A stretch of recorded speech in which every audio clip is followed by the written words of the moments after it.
France n'en finit plus de pousser ses salariés vers la sortie. 800 départs programmés en 2015, après déjà 8000 suppressions de postes au total depuis 2012, des comptes sur le point d'être publiés encore dans le rouge pour la 6e année consécutive, et une dette toujours colossale de 5,27 milliards d'euros.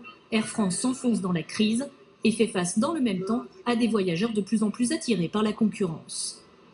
On s'est rendu compte en fait que les services étaient bien meilleurs sur d'autres, avec des tarifs plus adaptés. Ils n'ont pas su s'adapter et donc dès qu'on peut éviter, on évite. Qatar, Émirats et tout ça, c'est la classe, quoi. C'est un peu plus significatif, quoi. Hein, c'est comme ça qu'on dit. Ouais, bah oui. Air France, faudrait qu'ils se renouvellent. Air France, bien loin de son statut incontournable de compagnie nationale dans les années 70, car depuis, le paysage aérien a profondément changé.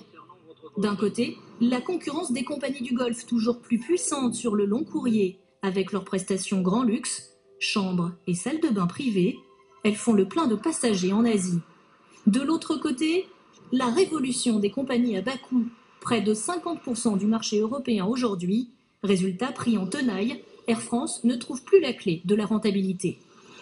Pour une compagnie low cost, aujourd'hui comme EasyJet par exemple, le coût de revient aux passagers par kilomètre est de l'ordre de 4 centimes, quand au même moment, il est entre 10 et 12 centimes pour une grande compagnie, notamment comme Air France. Ce qui veut dire qu'il y a un différentiel, un écart de compétitivité tout à fait considérable qui nécessite qu'Air France, comme les autres grandes compagnies en Europe, s'engage très franchement dans la voie du low cost. Ce virage du low cost, Air France essaie de le prendre avec sa filiale Transavia, mais a du mal à l'imposer à ses salariés, comme l'a montré la grève historique des pilotes en septembre dernier. Bilan, seulement une vingtaine d'avions pour le moment, contre plus de 300 pour Ryanair. Quant au long courrier, la compagnie française tente de monter en gamme avec de nouvelles classes business et une cabine première. Oh, would you like some champagne? Yes. Thank you.